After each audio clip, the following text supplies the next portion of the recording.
God, hay fever does exist. Shit, and has it just come on now? I think this is it's the first encounter. Shit. Yeah, not good. All right, well, we'll see how we go anyway. We'll see how we go. Little sniffles. All right. Fine. Well, Az, thanks for coming through. Thanks for having me. Let's start off by try and define what you do, because I feel like you wear a lot of hats, you do a lot of things. Loads of hats. How would you define what you do? Again, the worst question. Yeah. Like what? Like, I don't know. Okay, I think give like in a log line or whatever. in a log line, in an elevator pitch. I guess, I don't know. I love making things. I think making things is just innately in my nature. It's something that I do. I just make shit. Mm-hmm. Whether it be in front or behind the camera, I'm always making, and generally just trying to have a good time with good people, because that is really important. Mm-hmm. And there's no shit people around me at the moment. They're not Sick. allowed. So Sick. just make organically. I'm a maker. Maker. I'll go for that. All right, a magic maker. A magic maker. All right, cool. You've got your wand out. And that. Yeah, I actually have an elder wand at home. Oh, snap. Yeah. I feel like if you're into cameras and stuff, you're a bit of an eek. Yeah. So everyone's got a little toy or something somewhere. Yeah, for sure. Everyone loved Harry Potter as well growing up. So, but yeah, so like what mediums do they fall into for you? I mean, I started on digital photography and then studied film. So it was all like much longer form, all digital. And then I just fell in love whilst I was studying film, fell in love with analog photography, and so adopted that and was just doing loads of editing really. Like mainly, I feel like my main medium now is editing. I'm like very much, solo behind the screen in the dark room. I can't let go of that. But in the past 3 years, I somehow found myself in front of the camera. Normally I'm behind, I'm, wearing all black hidden, and then somehow found myself being like super eccentric in front of the camera. And that has landed me deals with being in front of the camera. So now I'm like kind of a full-time host, but I haven't been able to drop a camera or making things. Maybe I'm a bit too much of a control freak, but it's just like where I've been behind the camera for so long, now that I've transitioned into being in front of the camera, I know how it works behind the camera. So it's kind of aided me in a weird way, but I just haven't been able to let it go. So I still shoot content pieces, like video stuff. I still edit for people. And if I think you're beautiful and you deserve your portrait taken, then I might just take a little picture of you as well. Sick. A bit of everything, I guess. Yeah, that's cool. And like chat to me about your come up. Like, where did you go to uni? Like, where did that all start? I feel like the very beginning is just having VHS cameras growing up. Like, it was just, I was obsessed with them. I was making films and stuff all the time. Didn't realise until I applied to uni that the only course that I felt anything towards was a film course.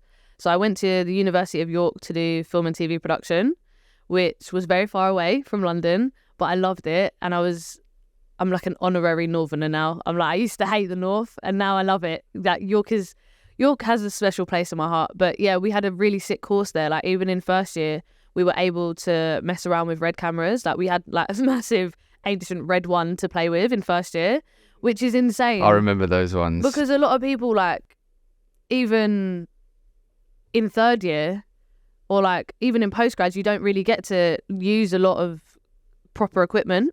So we were just kind of thrown into it. We had a fully operating multi-camera TV studio with a proper gallery. So we were making like actual like shit soap operas like at uni. Do you know what I mean? It was like fully operational. So I think, and it was a proper 50-50 theory and practical course. So I was super sick at the practical stuff. And then when it came to writing essays about shit, I was like, can you just give me a camera, please? I'll make you feel something. So then graduated, but didn't pay too much attention to the studies. I was just like coming back and forth from uni just to run on music videos. So I would like, in the second year, I was like running on Azcaptures videos, like on weekends, and then would come back up to uni and they'd be like, oh, what'd you get up to? Like, what did you get in your last essay? I was like, just scraped the 40, but I had a fucking walkie-talkie and I was running on set. Like, do you know what I mean? So I very much focused on experience and building my network from super early. Then came back, I started working at Arsenal Football Club and at Rinse FM at the same time. two, I guess, passions, football and music. One was paying a little bit more, one was paying a lot less. And I decided to not take a full-time job at Arsenal because I like football, but I just felt like I wanted to run with something that I'm a little bit more passionate about. So I went and stayed at Rinse FM and left filming Arsene Wenger and the press conferences at the training ground, which is someone's like dream job. I think that's why I didn't take it, because I was like, I'm having fun, but this is not like I'm more thinking about going outside to a rave. Like, do you know what I mean? I'm not thinking about who's taking the next free kick. So left that behind. Loved it there though. It was a good vibe. They feed you really well at football clubs.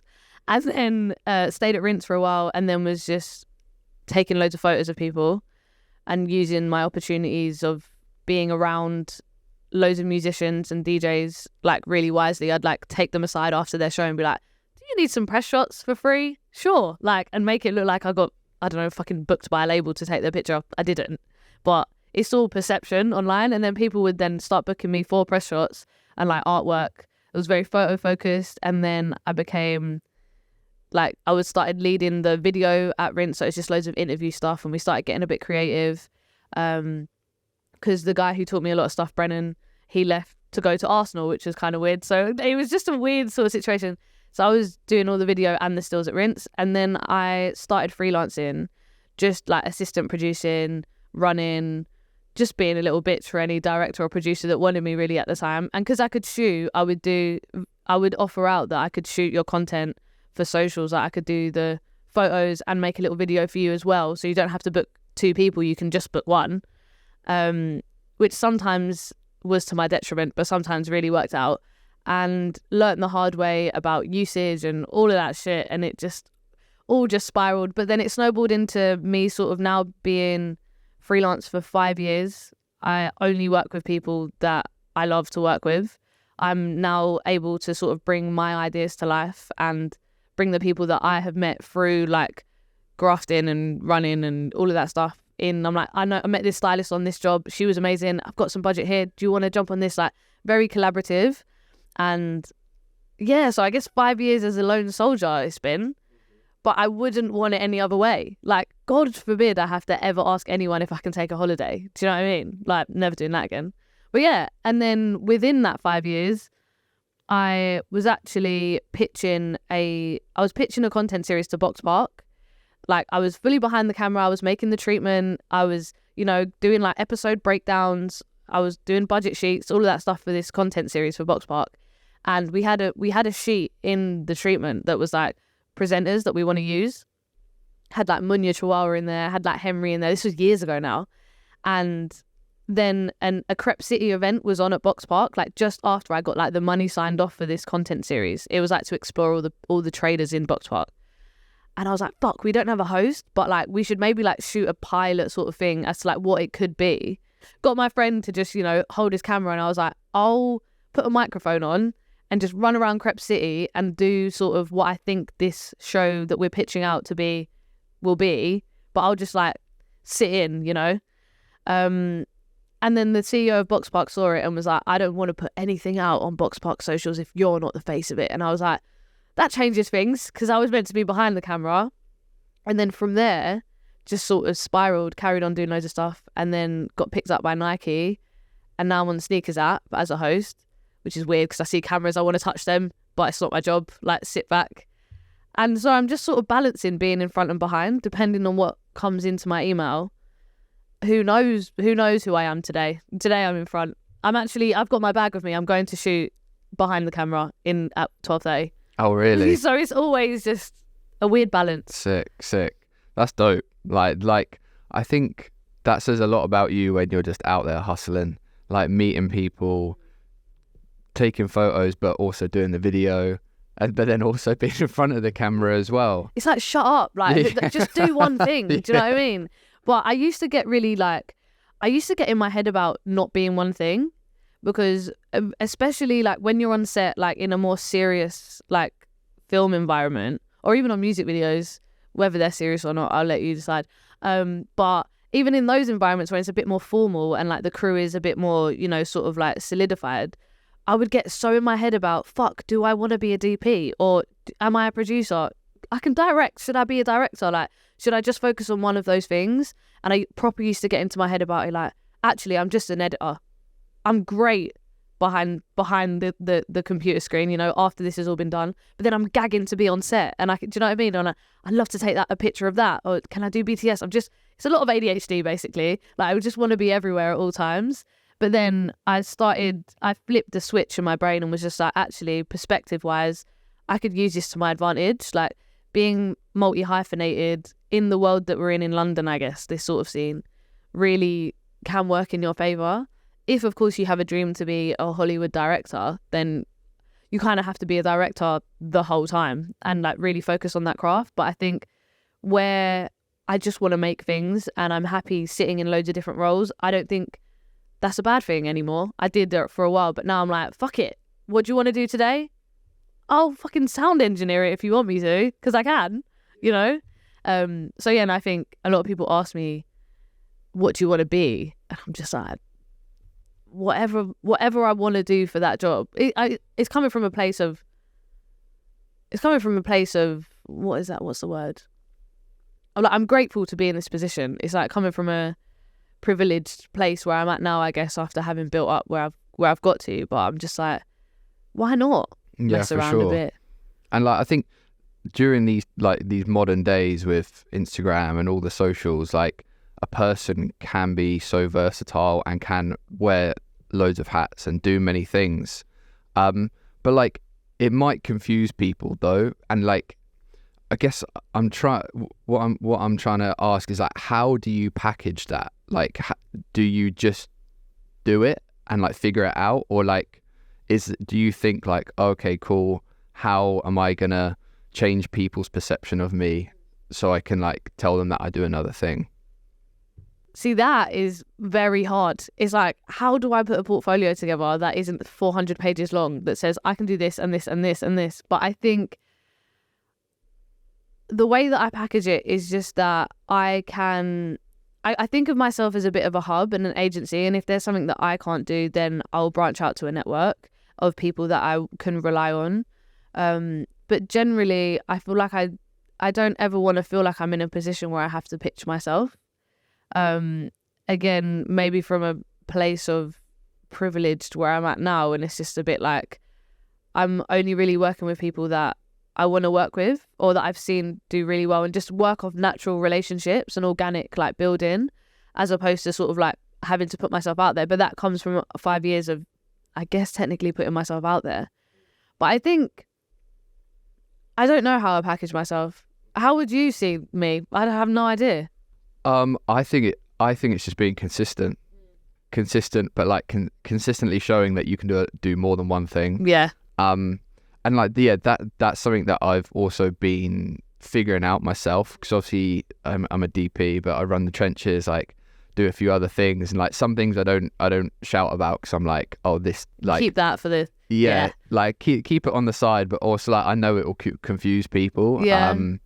Like I recently kind of started DJing, and like I played a couple of shows, and like people are like, oh my god, you DJ or whatever. It's like, well, like not really. It's more of just like I do it for a personal thing, but like the fact that I've done it out and about now like confuses people. Yeah, I'm like, where's his camera? Yeah. Where the fuck is his camera? Yeah, and like a lot of people say like, oh, I can't remember what it is, but they're like, oh, well, is that another thing that you can do? And like, I don't know whether they're like slightly taking the piss a bit or like whatever, but I'm like, bruv, like you can do a lot of things these days, and you can be good at a lot of things. Like, I feel like you always were able to do a lot of things, and it's just society has just made you feel like you have to fit in a box. And fitting in a box conversation has been had 1,000,001 times, but I'm just like, if you are creative, if you can do anything in the realms that we're in, chances are you can do a lot of fucking things in this realm. Like, generally, like if you can pick up software, then you can pick up, if you can pick up video editing software, you can pick up audio editing. Like, do you know what I mean? It's like it's not a single lane. And I think that's something that I try and tell anyone that ever comes to me for advice for some reason, to just be like, hone in on the few that you want to be good at, and you can do more than one thing. I think that is something that people ask me all the time. Like, what do you do? I'm like, everything. No, I'm just about. I'm just about. But one thing I would say is that even though like, regardless of what you can do, it's like you have to actually, within all of the skills that you might have, you just have to be a nice person and get on with people. Because when I was taking photos heavily, I wasn't very technically amazing, but I would have a good rapport with people, or I'd make the artist feel really comfortable, and I'd get a really great laughing photo out of them, you know, that someone who's a bit more rigid or that didn't maybe interact with you in a nice way when they came into the room wouldn't have been able to get something like that. And that's how I've got a lot of work, because people have enjoyed working with me, or like my character, or it's just been a nice environment. And that's something that I really, really champion in myself, is that you could fucking be the best editor, DOP, whatever, but if you're a prick, no one's going to want to work with you. And if they do, they're just doing it for clout, or like, I don't know what they would be doing it for, but it's like, then they're like, and people talk in the industry as well, and it's like, if you hear that someone was difficult to work with, you're a bit like, oh, I'm not sure about the next time that I see them on a call sheet. Like, do you know what I mean? And I think that goes a long way, as well as doing loads of things. But if you are doing loads of things, make sure one of the things is being nice. Mm-hmm. Do you know what I mean? Yeah, for sure. And yeah, like so many skills are transferable, but like ultimately, if you're a nice person, that you can transfer that into any aspect of your life, pretty much. But when was the first time that you realized you said you were like a photographer and doing editing? Like, when was the first time you realized that, oh, hang on, I might be good at doing something else? Yeah, I think I've always been quite a lone soldier, and I've sort of been a little bit of a control freak. So I'd never let anyone else do anything. I'd be like, if it takes me 12 more hours, I'll figure it out and do it myself, because I can't trust that you'll do it good enough, generally. But when I was at Rinse, the team was tiny, and at one point it was just me. So I had to figure out how to do multiple roles really quickly, and it was super fucking intense. But I am grateful for it now, because I was effing and blinding at the time. I was like, where the fuck is the help? But actually, it made me be really good at all of these other things that now I'm able to use as individual, like, sort of skill sets and roles that I can, like, apply to this job or apply to this job with. And I think that's what it's been. It's just that I've had to sort of figure things out alone due to, like, lack of help, as opposed to being like, oh, I think I might have a knack for that. It's sort of like, no, you have to fucking get this done. So figure out how to do it, and then you might end up being pretty good at it. Do you know what I mean? Down the line. That's probably how I figured it out. Yeah. That's sick. Just out of necessity. Yeah, like survival mode. Like, you need to figure out how to use fucking audio recorders, because otherwise I can't hear anything. And you've got to make a video that goes out tomorrow. Like, it was very that. And lighting is such an art. Like, I'm obsessed with, like, gaffers and just lighting designers. I'm just like, wow, it's amazing. And we had to do a few modules of it at uni. They gave us like a really old, like, Renaissance painting, and we had to, like, recreate the lighting with, like, Kino flows and shit. But, like, I think it's so beautiful. But where I've had to do it out of necessity, I'm just like, I just use 3-point lighting for fucking everything, and sometimes I've only got one light. So how does that work? Like, just figure it out. But one light is all you need, though. One light is all you need, apparently. Clearly. One light. But now that I'm in a position where I'm starting to work with brands and starting to get budgets in, now actually being able to have more than one light, because we have the money for it now, hopefully, depending on, you know, if they pay you on time or if they actually have enough budget. Like, when I do have the budget, it is really nice for me to be able to be like, right, I've seen your work, you're amazing, do your fucking thing, I'll just stay in this lane, let's collaborate. Do you know what I mean? And I think there's beauty in that. But in the beginning, I feel like for a lot of us, you're a one-man band. You're like fucking tripod on your back, one shitty light, you know, batteries falling out of pockets, like, you know, but you have to make it work. Yeah, for sure. Like, I mean, I think, like, I've been there. I think most people who probably listen to this and who have been in the film industry always start at that point, and then you just build out from there. And, like, yeah, now you're saying now you can get a team on. Like, I owe pretty much all of my work to, like, the team around me. Like, obviously it's good for me to have an idea and an understanding of the wider picture and each unique kind of skill set, but nothing beats when you get a group of people together 100% to shoot a shoot, basically. I feel like you kind of, if you do come up in that sort of, you know, videographer way of coming up and getting into the film industry, you sort of have the one-man band mentality, and I think sometimes it's hard for people to let go of that and realize the beauty of the help around you and the collaboration, because that's what makes it amazing. Anytime I've shot anything that I've been like, fuck, that was the best thing I've ever done, it's always because I had a team and like they were able to focus on their things. And it's taken me a while to be able to let go and be like, you don't have to go and pick up all the equipment and hire it. You don't have to do that for the lights either. You don't have to do the sound all in one go. Like, get someone on it if you can, obviously. But the beauty, yeah, there's a lot of shit help though. But when the team is good, the results are banging. Yeah. Has there been a project recently that, and or like what do you do on those sets? Are you directing, or are you just like producing, facilitating?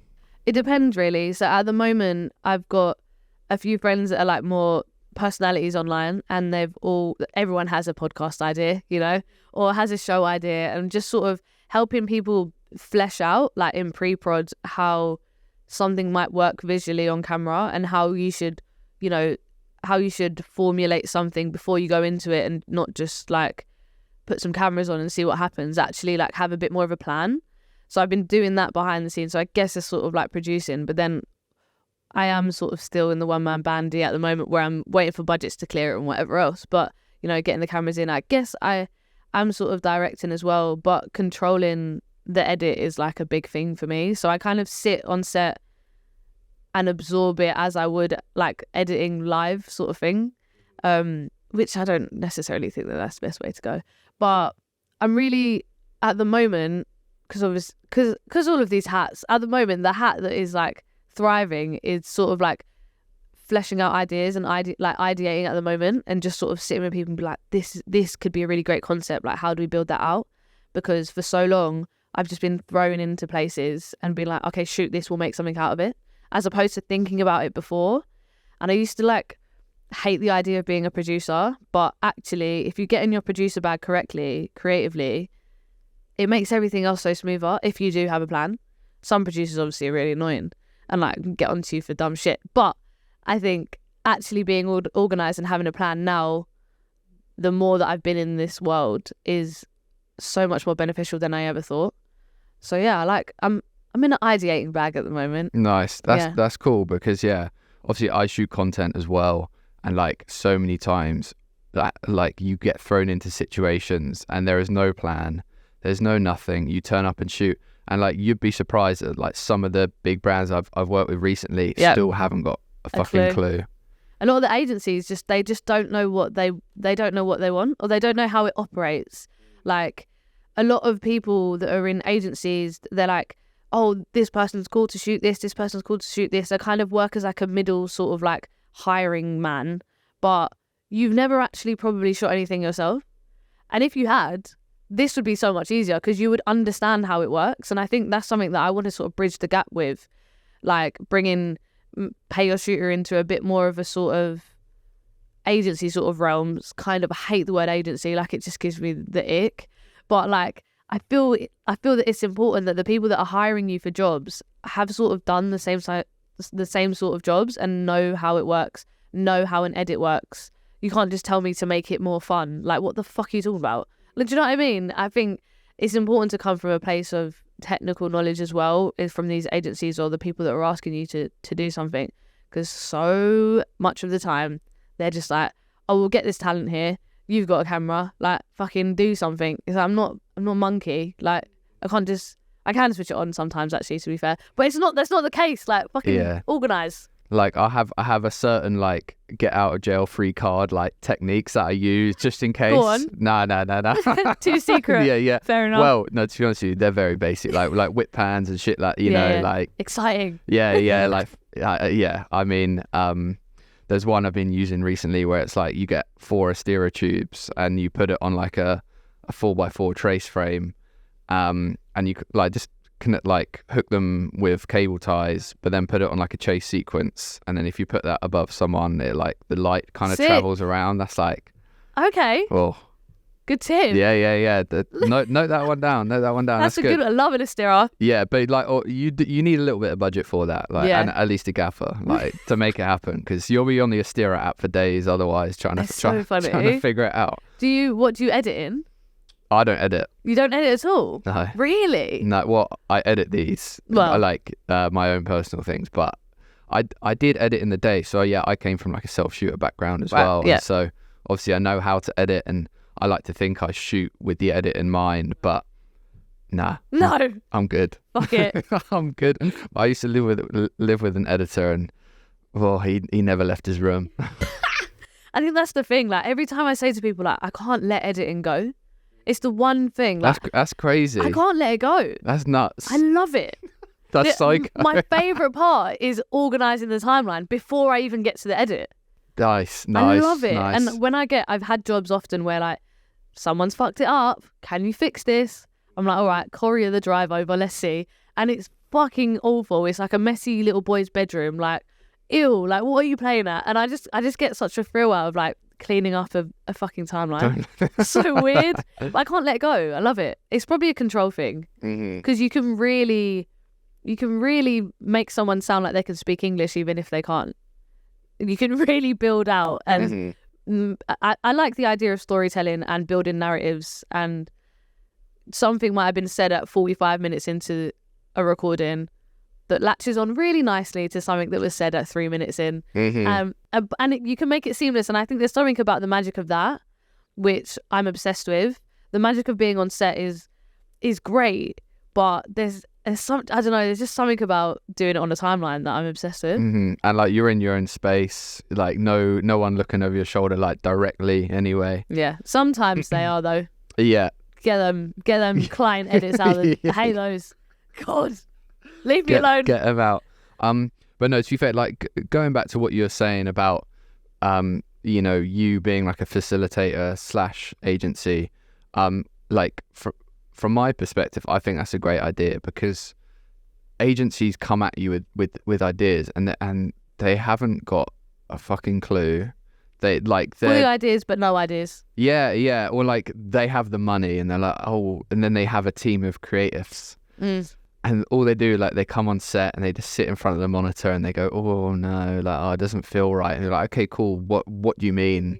And they're like, oh, I don't know, this doesn't, like, feel right. And like, okay, cool, all right. And then you, like, I don't know, then you say you've done something but you haven't, and then they're like, oh yeah, hate it. Yeah. And so in my eyes, there's room for, like, people like us who understand the process but who also know the talent, and like but also have, like, great ideas. Like, there is such, you were saying, like, about bridging that gap, and that rings true, like really does. I really want to make that more of a thing. So I've sort of, like, experimented with it a bit, where I'm starting like a baby agency. I want to make this work because I've seen the benefits of having the creative who's actually making it be involved in, like, the agency sort of chat and the chat with the client. I feel like it does happen, but it's all very rigid, and I feel like if brands trusted you enough to just be like, right, we believe in this idea, how can we work on it together,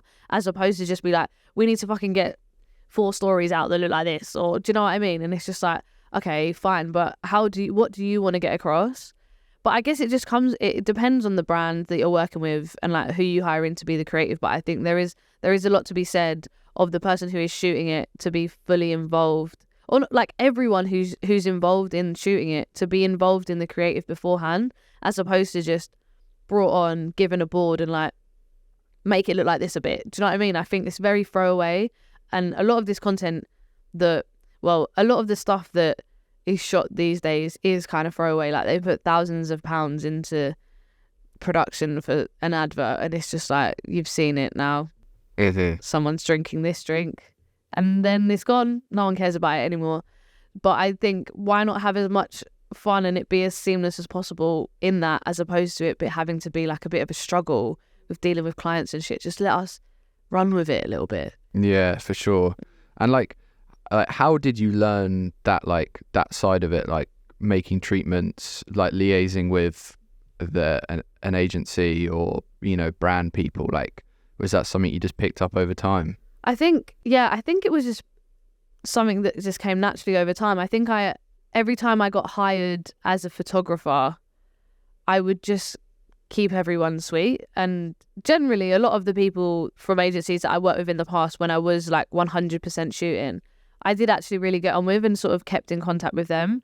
And they eventually will come to me and be like, oh, can we work on this? Or I need someone for this. Like, would you recommend someone? Blah, blah, blah, whatever. And I've just sort of naturally, I guess I'm a people person. I think that's why being in front of the camera has also kind of worked in my favor as well. I've just always been able to have good conversation with people, and the doing treatments and like liaising and talking about budgets and all of that stuff, I've definitely learned the hard way. Like, it's something that I have never would say that I'm good at, but I understand how it works. And I think it's just drawing from experiences. Like, I've had loads of experiences where I should have been paid way more, like you took the absolute piss, but I didn't know because I was young, or I asked this person for advice and they were like, what the fuck, you know? And it's just like learning the hard way. Now I love giving advice out to people to just be like, just ask loads of questions. Because I think in the beginning, especially when it comes to budgets, people would just say things to you and you would panic and be like, okay, fine. But actually you can have a conversation, and you're not going to lose the job. You might, if they're a bastard, but like, it should be a negotiation. I think we're all in the creative world. We should be negotiating on everything. We should be back and forthing and ideating on the idea. We should be talking about lighting in a creative way. How could we do this? How can we do this? Okay, money. We need to talk about money. All right, cool. How much can you do? How much? Where can we meet? You know, it should be a negotiation and a back and forth. Every element of what we do. We're in the creative world, bro. Like, it's a dance. But with treatments, I always shied away from them. Like, always. I'm like, I fucking love Photoshop. I'm great on it, but don't make a fucking treatment deck in it. But I didn't know how else to, you know. I was like making stuff in Photoshop, trying to do Google Slides. I was like, it doesn't look great, you know. But actually, what I've realized is that you don't have to be great at everything. Find someone who gets you or who is good at that and work with them on it. I think there's a beauty in that. And I've finally found my person. And I'm just like, we'll have a little lunch. I'll be like, got this idea. I will talk about it for 25 minutes, just fart. And then they'll piece it together in a very nice way. But you do have to do it yourself to realise how hard it is, to appreciate what needs to go into it as well. But also just ask people. Because in the beginning, people would be like, oh, could you treat on this? And I'd be like, shit. Okay, sure. But like, panic. Like, what do I do? Then I'll just ask my friend India, or I'd ask my friend Maya, or I'd ask people who have been in the industry, can you just send me a deck of something that you've worked on? Send me it. Read, like, you know, just draw from inspiration. Like, I feel like a lot of people feel that people in this world are very secretive. They hold their cards close to their chest. They don't want to share. It can be like that. It can be very cliquey. It can be, you know, shut up. Like, figure it out yourself. But actually, there's beauty in the fact that there are people out there that are willing to help and are great people. And it's a conversation. I'd get asked about, someone would offer me a certain fee for a job, and I'd just be like, I've never really done this before. Who's done this before? Like, in photography, I'd always go to Dean Martindale, who's like a fucking massive photographer. He's insane. And I was like, Dean, like, what, does this make sense? And he'd give me his opinion, but I'm like, you've been doing it for like 10 more years than me. You're amazing. That I can't expect the same fee. So it's all, I think just asking people and being open and transparent is super important when it comes to money, treatments, ideas, whatever. Nothing is new under the sun. So like, you're not like, anyone that tries to hold anything as like super secretive is just like get out of it, man. Yeah. They do exist, but get out of it. Yeah, for sure. And like, yeah, generally, like, a lot of people are willing to help. You just need to ask, and like you said, have a conversation. And shit can get pretty scary, especially when brands are like naming like figures and money, and like, I used to get like pretty nervous and be like, oh yeah, cool. I'll take the first thing like that I get offered, because I feel grateful that like I'm doing it in the first place. But like, I've learned that like, nah, always never take the first offer, bro. And never let them tell you that you should give them your fee. Because I mean, obviously in the film world and like here with APA and stuff, like, fees are set, but if you're not in that world and you're still making, it's fucking free for all. It's like it's dog eat dog. It's crazy out there. And sometimes they will just go for the person that quotes them the cheapest, which I think is a shit way to work. You should want to work with someone and pay them for what it is that you want out of them because of what they can bring. But that's another story. But I do think that there are certain ways that a lot of these people, usually from agencies, try to word things that really catch you. And it's just like, bro, just how about you tell me how much you've budgeted for it, because you have, and then let me run with that. I found an agency that I worked with doing loads of stuff with Dickies a few years ago, this here agency, and my friend Livy, who was working there, like, she just approached me for work, but we became friends through having worked a few times together. She would just be like, right, we've got this amount of money, I need this, can you do it for that? I'm like, wow, no one's ever said that to me before. They're like, how much are you for 1 hour, maybe this? I'm just like, bro, like, just shut up. How much have you got? Because you're an agency, like, you've set aside your fee, and you've got a whole budget sheet. I know they exist, I've seen them, but I think that's the beauty of having been in production a bit, having been in front of the camera a bit, having like seen all of these different views of the same sort of thing has made me be like, you're lying, this exists, I know how things work. Generally, there's a lot of things I don't know how they work, but I know that you've budgeted for it. So yeah, I think that's a better way to work, and that's something that I always want to be like really transparent about, is there is this much money. I'm sorry if it's not enough and it doesn't suffice for you, but I would really love you on this. Do you think you could do it for that? Because not every job you're going to get the same money for, but you're also not going to get the same satisfaction out of, or you might benefit off it in a completely different way. Like, I say yes to things that are a lot less money that I know that I can be a lot more creative on and sort of experiment a bit with, or it's something that I'm really passionate about. I'm working with someone that I want to work with. Like, I'll do something for very little if I can get benefit out of it in that sense. But a lot of people hang on to the fact that you're not paying me X amount, I'm not doing it. It's like, I think it's a bit of a shit way to work.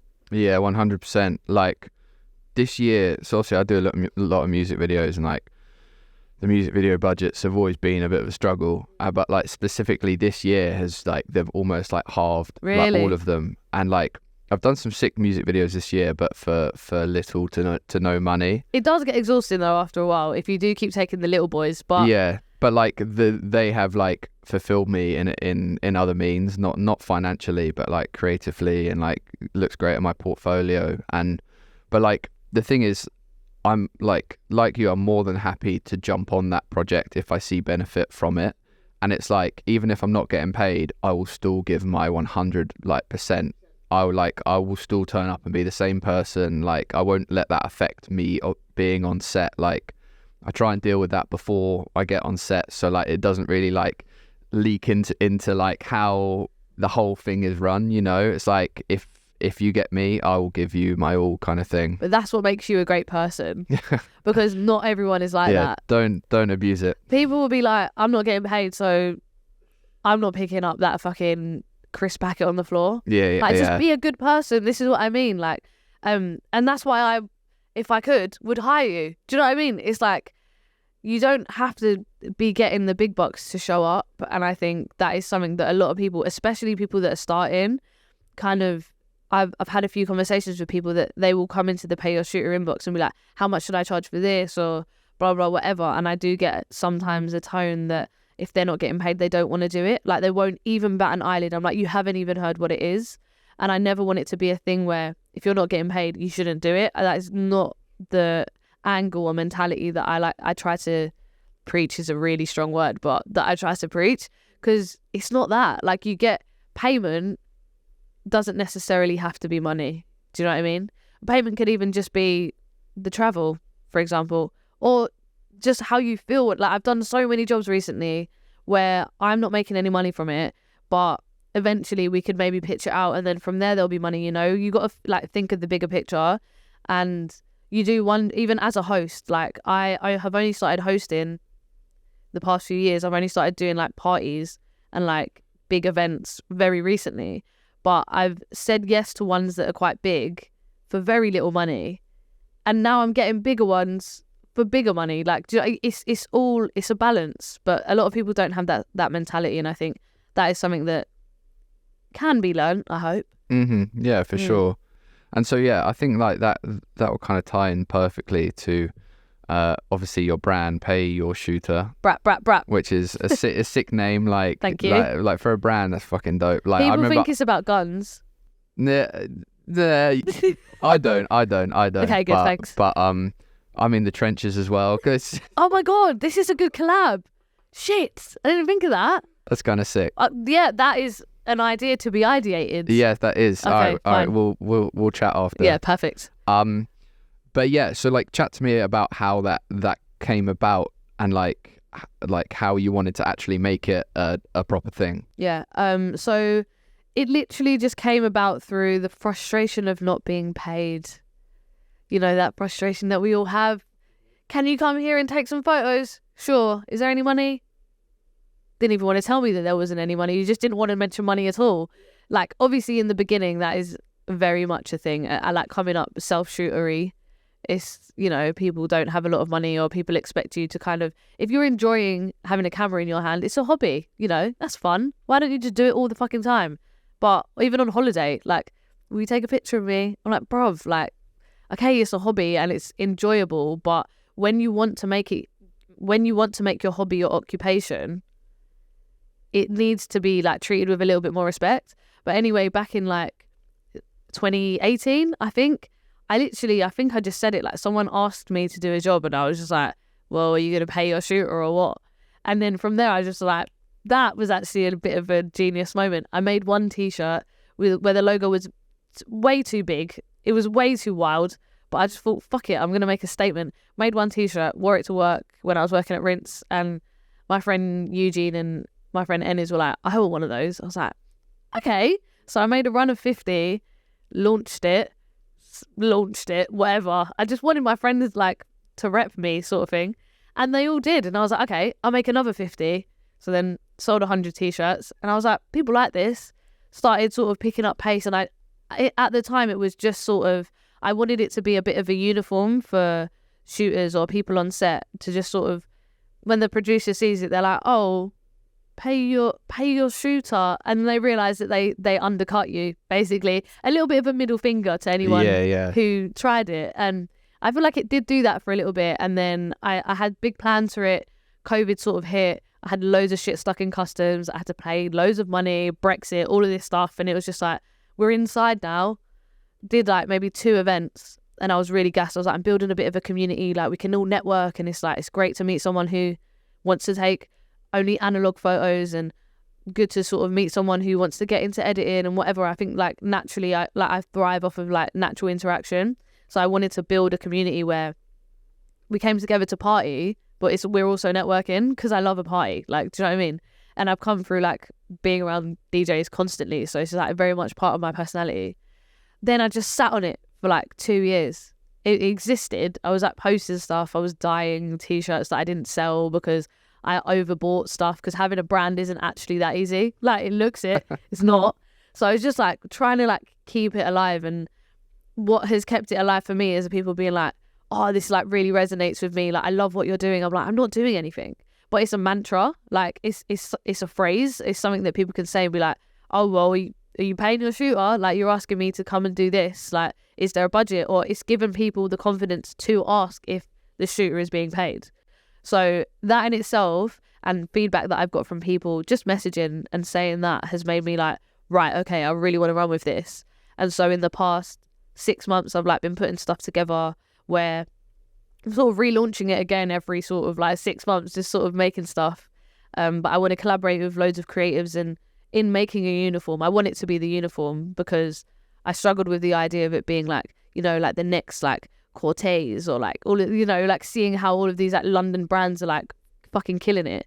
And I was like, I'm not even one of those, and I don't want to be one of those. Like, read what it says. It's a mantra. It's like it's something for us to sort of live by and give people the confidence for. It's our uniform.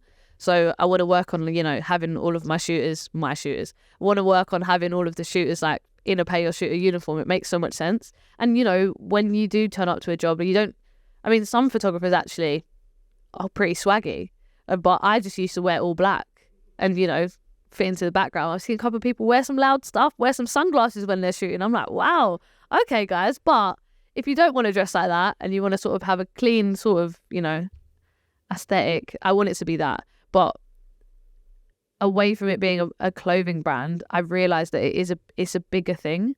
It's not just clothes.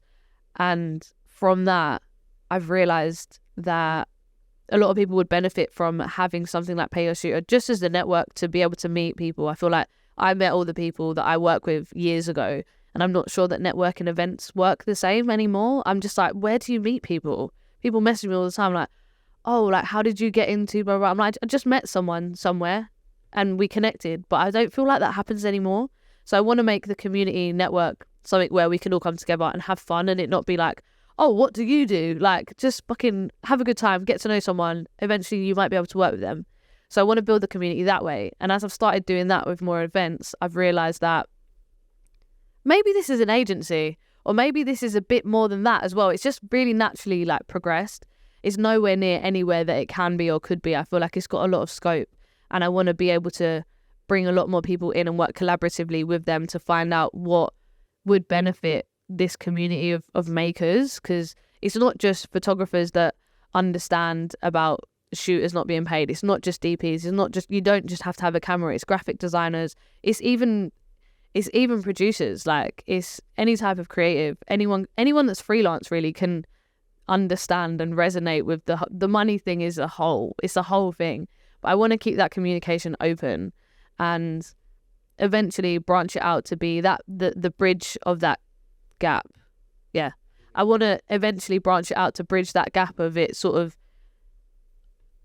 working as an agency in a sense where the shooters are involved in all of it, and it just is a bit more of a seamless thing. So at the moment I'm kind of working as a little bit of a diary service. I'm like trying to build a database, so when a job does come in, I can just sort of ping it out to the community, be like, it's this much money, it's here at this time, I need this is the client, can you do it? Like, who's interested? And I think it's a great idea. I just need to get it going. But there's a lot of people. I put a call out. I was like, right, fuck it, let's get this agency going. Like, we need it. I'm sick and tired of dealing with these people that don't know what they're talking about. Thought I'd get like 30, 40 people reply. I got 600 people sign up.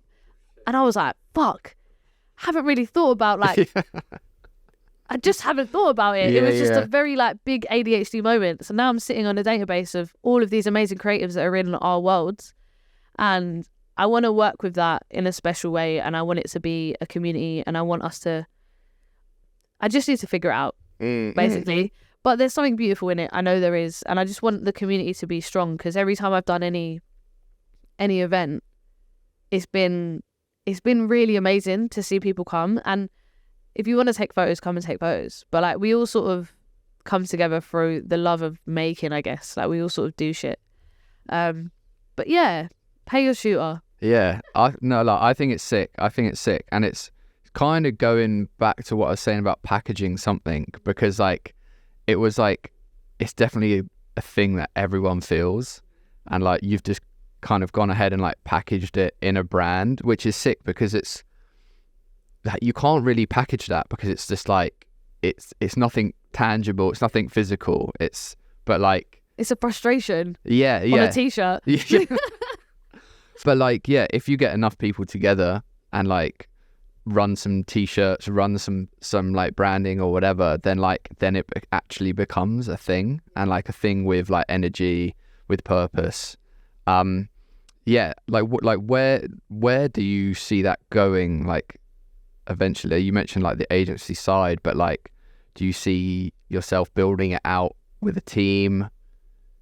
Yeah, I think my ultimate dream for Pay Your Shooter is for it to be a hub. Like, I just want some old person who's got a lot of money and a lot of space to just invest in this and be like, wow, like there's a massive community of incredibly talented young people and older people. Like, it's not very London. I guess it is quite London focused, but branching out like that, I've got loads of people from France that are shooters, and if there's jobs in Paris, I'd be like, there's this, But I think the ultimate dream is to just have a hub and a space just want someone to gift it to me. Just like some edit suites, you know, some audio mixing rooms. We can shoot in here. Like you can fucking screen print downstairs because we have an art attack room. Like yeah, I really want that because generally just it is my personality type to bring people together. And I think that's why all the different hats that I wear, I enjoy wearing them because each different hat that I wear brings together different groups of people. So that's very much in my nature, but I think it is what the brand is. It's bringing people together. A lot of the time when people want to start something, they just expect it to blow straight away. And if it doesn't, then I've seen so many brands or like collectives come up and then just disappear. But where I've sort of sat on it for years and it's existed, but it's been kind of plodding along a little bit, I'll say that happily. Like I've sat on it, you know. I know that it's a gold mine, but I want it to build naturally, and it really has, because each year I've got more and more people just be like, I really appreciate what you do, like can we work together on this, blah blah blah. And it's been the people and the community that, it's only a little community, don't get me wrong, but it has been that has kept it going itself. I haven't done anything really. I made a few t-shirts, do you know what I mean? And I've got a few more t-shirts in, but I think it's sort of, I want it to have longevity. And I think it does, because we're always going to need to make things. Brands are always going to want stuff. It's not just brands. It's like anyone who wants to be creative or build anything, I think will benefit off of there being a sort of service like what Pay Your Shooter could provide. But there's loads of ways that it could go. I want it to be, I hate the agency word, but I think I do want it to be an agency, but more like a hub. I'm like, everyone come, there's a nice kitchen, you know, we can have like dinners, whatever. But that's sick. Takes a lot of money to do things like that. Quite ambitious, but I think a lot of money and a lot of time. Yeah, and space. Yeah, and like it's similar, because obviously now I'm running the trenches and whatever, and like at the start I had all these ideas, but now like I'm in it, like my vision for it is kind of like it's gone a bit cloudy, you know, when loads of other things and like start getting involved, and obviously I work as well. It's hard to stay on top. It's hard to have like a real clear vision, but I guess you just have to just keep ticking those boxes, keep it running. But that's why I want to now hopefully get a team, and because again the whole self-shooter lone wolf is like still inside me, but you can't do everything yourself. Having a brand is a full-time job. Social media is a full-time job. Like motion graphics takes a fucking long time. Like you can't just want something and it just happens. Like you could get someone on Fiverr to do it, don't get me wrong, but that's not what I want. I want the community element of it. I want it to build as a team, and I want the people around to be, I want it to be built naturally. Again, I've said it like 5 times, like I love like organic relationships. Like if you fuck with what I'm doing and I fuck with what you're doing, let's work together. And that's something that I really want to push. So I hopefully by the end of the year we'll have a tiny team, and then that tiny team can grow. I'm not here to fucking blow and get loads of money off of some whatever. Like it's not that. I want this to naturally progress and grow and be something that has longevity. And this is like where I want to be in the Pay Your Shooter hub when I'm like 45, and like seeing all of these people like making shit that I'm not making anymore, but I would just love to see it. So I think that's the plan. Yeah, that's but sick. It's taken me a minute to realize what the end goal is. But like at the beginning I thought the end goal was selling out a party or being able to sell all of this stock or whatever, but I had to zoom out and be like, what's the bigger picture? And I realized it is the uniform for shooters or creatives, and that, where do you wear your uniform? To school. Not necessarily to school, but like to have that sort of school, like that army of people that are together, is something that I've realized is the end goal. So however long it might take me to get there, now that I know that is the end goal, I know I will get there. It's just when.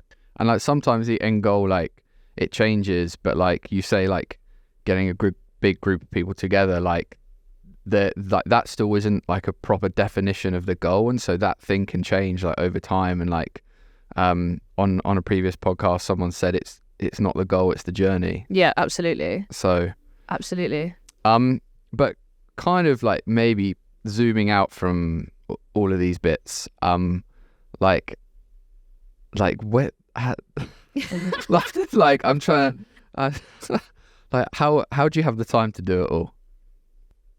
Well, don't get a dog if you want to do anything like this. But I I think having quite a chaotic mind and being very spontaneous has actually worked in my favor. I can sometimes in a day work on like 7 different projects and I'm wearing a different hat on all of them.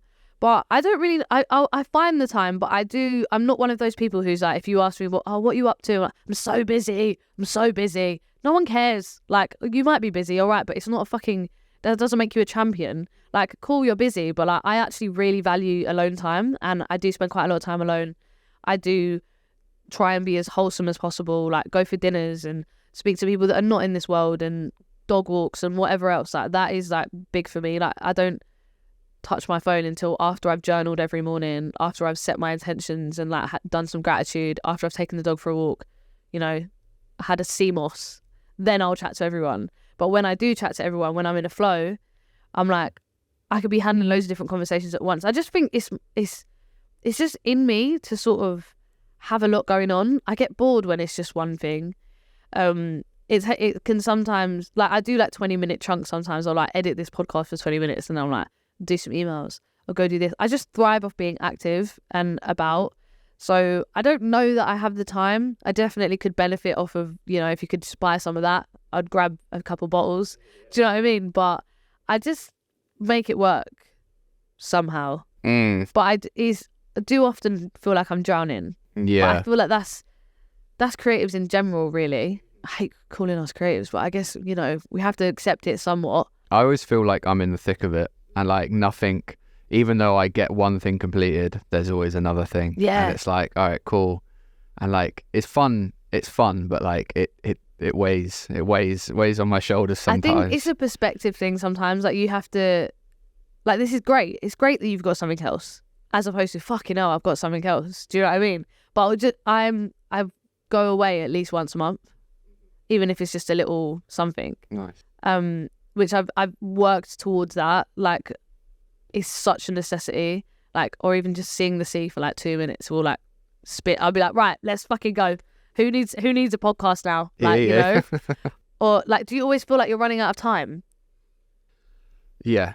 I do. I mean, like, I used to be good. I used to like set myself like deadlines before deadlines so I get things done. But now I wait until like the absolute like last minute or like within a day, and then I just have a hectic day of like getting shit done, and then I chill, and then it's like short, intense bursts for me now, rather than like keeping constant. Keeping it like at a good pace. It's more like all or nothing kind of thing. Yeah, I think also like not letting yourself get derailed is something that is big for me. I try not to be in environments or in relationships or just situations that I know that could maybe derail me in a sense, because I can't really afford to not answer these 5 emails today because they need answers from me, and I'm pretty emotional. So like, even yesterday I went to the wrong dental clinic because I have 2, and it spun my whole day, and I had to sit myself down. I was like, right, your dentist is going to wait for you, it's cool. So I went and did that, but it was a 45-minute journey from where I had already done a 45-minute journey to the wrong place. And I was like, this could really ruin my day, but I've got so much to do. And I kind of panicked, but I was like, you know what, take a minute. It took a minute. Breathed. She's still spun. Breathed. Yeah, breathe. I took a minute. Yeah, breathe. I took a minute, had a breath, and was like, you know what? I've got shit to do, but let me not be negative about this. And then edited a whole episode or something last night and felt good about coming here this morning. Do you know what I mean? But yeah, I just try and not let anything derail me. Yeah, for sure. Yeah, I get that. I've stopped going out. Well, not entirely, but like, that's a big one. Yeah, and like, it's tricky because obviously I've been to a few like summer drinks recently, and like doing the rounds of networking and whatever, and like that, it's kind of ruined my week a little bit. Like, I wanted to get like a lot of stuff done, and I just haven't, and I've just been eating McDonald's and whatever. Oh god, not the McDonald's. Yeah, no, it does get exhausting. Just being outside now, I feel, is exhausting. And like the other day, I shot 2 episodes of a podcast in a day. Like, I was behind the scenes, like directing essentially. And then I went and hosted a live show in the evening, and I'm never doing 2 things in one day ever again. That's a because lot. I literally, like, between all of the breaks when I was introducing acts on stage, I just wanted to cry. And I was like, this is so exhausting. And every time I see someone, I've got to be happy and be like, hey, you're right. And it's that side of being in front of the camera is so draining, which is why I'm like, maybe being behind the camera is a better place to be. But there is a beauty to both, but just being outside generally is pretty exhausting, and you need to find your limits. So, or if you have a big shoot day, if you are freelance, can you give yourself a break the next day just to rejuvenate inside and be like, right, okay, now I'm ready to go into the edit, as opposed to, I feel like there's a big sort of churning mentality that a lot of content or brands or agencies think that we're not machines. Like, it takes me a lot to open a project sometimes. So, like, I was making a documentary for my friend's album last year. It took me 6 months after we stopped after we stopped filming to actually open the project, because it was so, like, I was so emotionally invested and involved with filming for 2 years, and it was just like, I couldn't open the project. And they were like, we need something, like, by the end of the year. I was like, okay. 6 months later, I finally opened the project, but it's a mentality thing as well. Like, if you're not ready to work on something, you're not going to give it the right attention that it needs. And I think breaking and giving yourself breathing space after shoots, after jobs, after meetings is so important to actually get the best out of your ability. Otherwise, you're on a loop, like, you're just going, and you're gonna crash. Yeah, and, like, you can't keep that consistently up, like, for a long period of time. It's like whenever I do a pretty intense shoot, it takes me roughly 2 days to feel like like normal again, because, like, shoot is there's 5, 10, 15 different things going on at the same time, and it's like a proper high. It's like a rush, and then, like, you know, then you get home and you kind of, like, have a bit of a come down from it, and literally then the following day I'm, like, always, like, moody, like, tired, like, feel hungover, but it's just because I haven't drank any water on set. And then, like, that day, a bit of a write-off, and then it's only till the end of the next day that I feel like, all right, cool, I can now go out and be a normal person. But learning that about yourself is important, because I feel like, obviously, when you're first starting, you're, like, just, like, so much energy, like, just want to do everything. We do, like, 2 to 3 shoot days back to back. It's like, what the fuck? Like, I don't think people understand, like, how much it actually takes out of you. Even if you're just running, to be fair, runners, they really do, they get it. But, like, even if you're not considered by society or the hierarchy of film to be, like, a big fucking role on set, even a full day will take it out of you. Yeah, for sure. So you got to learn your limits. Physically and mentally will take it out. Yeah, chat to me about, like, the sneakers, is it Sneakers Live app? Yeah, well, it's a sneakers app. Sneakers app, yeah. And so you're, like, the face of it? Yep, I'm the first female host of Europe for the sneakers app. That's so dope. Yeah. It was really random. Yeah, how did that come about? I applied for some, like, sneaker thing in lockdown, and I got selected. Oh, you made your own trainer, right? Yeah, so I got to design and sell my own trainer on the Nike website, which is fucking insane. Like, if you like trainers, like, what the fuck? Yeah. There was, like, loads of parameters that I had to like stick to and whatever else, but just, like, having my face on the Nike.com was just insane. I sold about 200 pairs, I think, and I could sell up to 300 pairs of the shoe that I designed, but I didn't even care. If I sold one, I would not give a shit. Like, it was sick. But the story behind my sneaker is that I designed it to be like a sort of, like, photographer's shoe. It had, like, a photography story. So it was called the Speedlight 00195. I don't know if you've ever shot with a flash gun, but a lot of the Canon ones are called Speedlights. And I wanted the shoe to sort of look like a flash. So it had different, like, beams of light. And then the back of it is a reflective panel, and it has, like, L and R to, like, show your left and right foot, obviously. But, like, the tagline was, you need to know your left from your right before you get your toes trod on, because the toe box is red, and it was, like, basically like an ode to, like, music photography and taking photos in the pit. Like, when there's loads of photographers, like, people tread on your fucking toes, like, literally. So I made a story about photography, music photography specifically, with that sneaker, And I just love trainers in general. So being able to sort of merge what I was doing then, which was being a full-time photographer, and my love for sneakers was like pretty sick.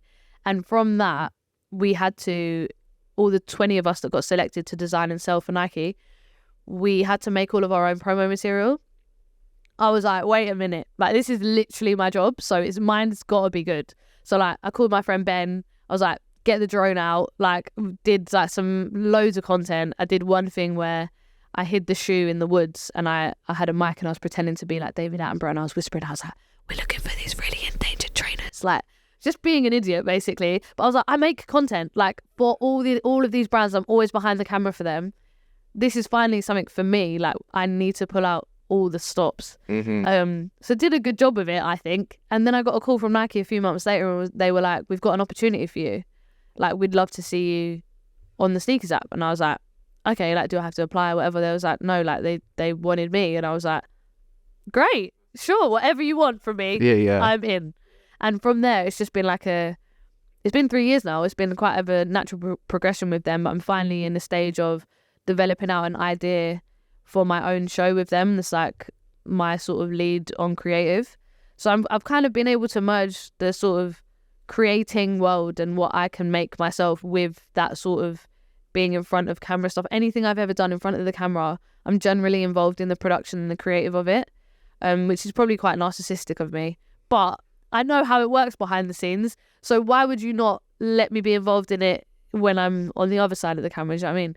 So yeah, it's pretty sick. Yeah, that's dope. Do you like trainers? I do. Yeah. I've got my best pair is probably the Sean Wallacepoons. No, I love them. I don't wear them too much though because I don't wanna trash them. But I managed to get a pair and I was gassed. Yeah, I don't even have a pair actually. Oh, is it? No, so you're beating me. Yeah. Well, no, that's so dope that like Nike would recognize you, but then like reach out and like how many times a month do you film with them? Is that like just an ongoing thing? So we have like the big day. So we have Air Max Day and the Sneakers Day every year.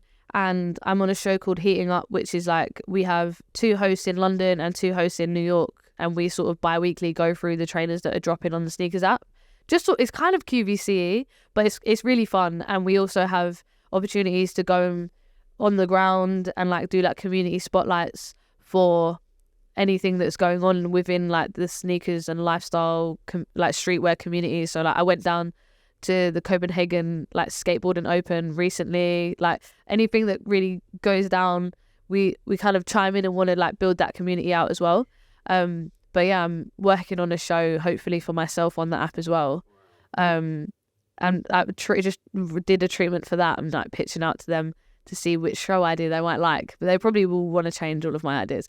But yeah, I'm working on that. I weave that into my contract to be like let's develop a show together. Because I've been there since the app sort of started doing live shows, so I'm kind of a little bit part of the furniture now. So I'm like, you can't get rid of me. Yeah, that's sick. What did you say? You were the first female presenter? Yeah, so I got signed as the first female host for Europe on the sneakers app. What did that mean to you? Personally, I think it's been a big deal for me being a female face in that world, the sneakers world, because it is so male dominated.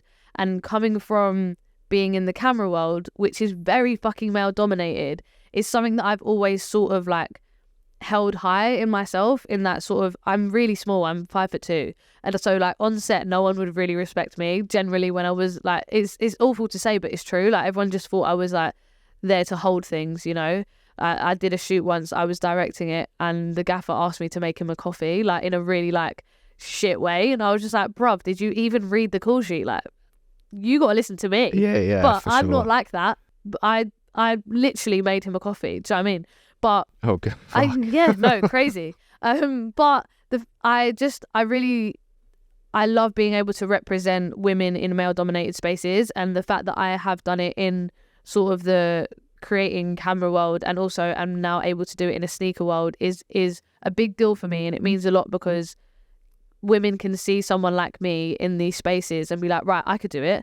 And to be honest, I've seen such a rise in women in all of these spaces, and they feel like, not because of me, but in general, there's loads of women coming up in both of those worlds that speak loud enough that they're heard, which is annoying that you have to speak a little bit louder. But now I feel like it's becoming a lot more of a safer space in both production worlds and in the sneakers world. And I just like being able to connect with people that love things that I love and not be nervous or ashamed or feel weird about loving it. Like, you're allowed to like be a little bit of a neek and love camera equipment and want to shoot stuff and carry heavy equipment. Like, you're allowed to like trainers. It's not just a boy thing. So I just love that I can share that with other women and men, but more the girls.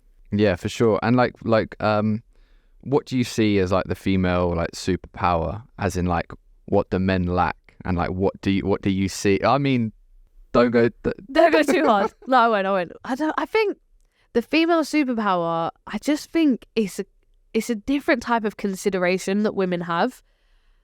Like, producing wise, there's always women as a producer generally, but I just think there's a level of consideration that women have that I'm yet to see in men sometimes. It does exist, don't get me wrong, like it definitely doesn't not exist, but I just think it's rare.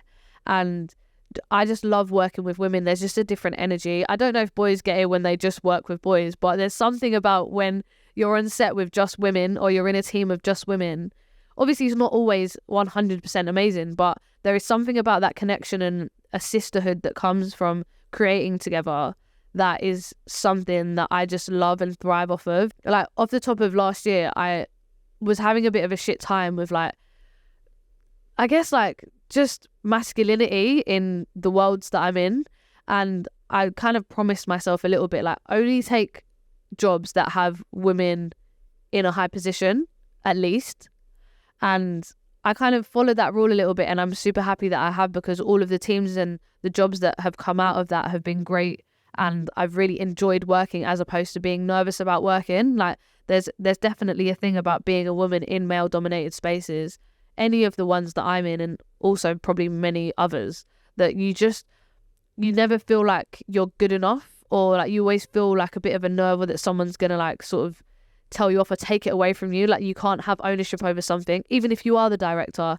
Like, there might be a PASAG fucking AD who's a man that takes it away from you, which I know is true for a lot of women. I spoke to a lot of women about it, so I made it clear to be like, right, if there's not a woman in a high position, I don't want to take the job on.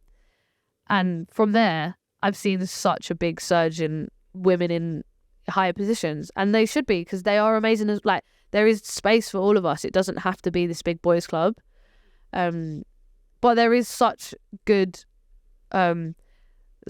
balance in working with like men as well. I found that there's such a good balance in when I work on creatives with men, because it's such a different dynamic. Or like, everyone's got completely different ideas, but I bounce off working with creatives with men, because the guys that I work with have a very like black and white way of viewing things sometimes, in terms of like the way that we're going to make something, the way that this idea is going to come to life.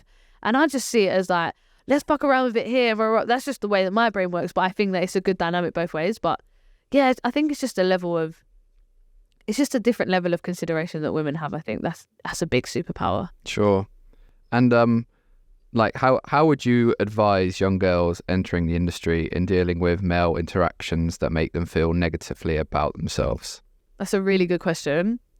I generally just say, like, I would say just stand taller, just believe in it, because for a lot of the time when I first started, when I was just running, or I was like assistant producing or whatever I was doing on sets, I was just so nervous, because I was like, I don't want to like get in this man's way or like whatever. But actually, introduce yourself and be bold about it. Like, hey, I'm running today, like my name is blah blah blah, as opposed to being scared of this, there's a big man on set, which does happen. Like, honestly, especially if you're young or you're a student, or if you're small, like I said, that I'm tiny. Like, when people see a little girl on set, they're like, are you the makeup artist, or whose child are you? Do you know what I mean? But it's like, I think I would probably just say like, be bolder and believe more, because there are people that are like you that have done really well, and you can too. You you can't be nervous. More like specific, very specific advice I would give is just introduce yourself. Say your name and what you're here to do. That's like massive, because otherwise you're just sort of stood there and you might just go on your phone and be awkward. He doesn't know who you are, but make yourself known. I think that is probably quite good advice. Yeah, 100%. Yeah, like even if I don't intro myself at the start of the day, then some reason, like in my head, it like makes it really awkward to then go over and chat to someone like later on in the day whilst like everyone's busy and whatever. That's sound advice for sure. And like, yeah, to be fair, I need to take that on board as well. You can have that one for free. Yeah, for sure. And so yeah, kind of maybe like rounding this up, like what does success mean to you? Success is freedom. Like being able to wake up and do what you want to do, to me, is successful. Like I really struggle to be like proud of myself or like really like champion my achievements. Like, yeah, achievements, like to me it's just like things I'm doing it. Like it's cool. I like that. But I don't ever sit and dwell. I'm always like on to the next, whatever it is. But I don't like have them on pedestals, like any achievements. I'm just like, it's just part of the journey. But I know that what I'm striving for is literally just to be able to do what I want. And that to me is success. And I feel like in a really cute, lovely way, I'm getting there a little bit. Like I'm still definitely grafting a lot and doing things that I don't necessarily want to be doing per se. Like some stuff is just to make money or for work, whatever. But I do feel like in my freelance life, 5 years in, maybe even 6 years in, I'm just a bit like, right, I'm working with all of my friends at the moment. And to me, that's really successful right now. Every project that I'm across is with a friend. Sometimes don't shit where you eat, but actually it works for me. I really like bounce off of all the people around me, and I work a lot better with people that can understand my character as opposed to just like client facing stuff. So that is success for me right now, but eventually it's going to be when you wake up, what do you want to do? What do I want to do today? I'm going to ride a bike, you know? I'm going to go here. That's success. What is it to you?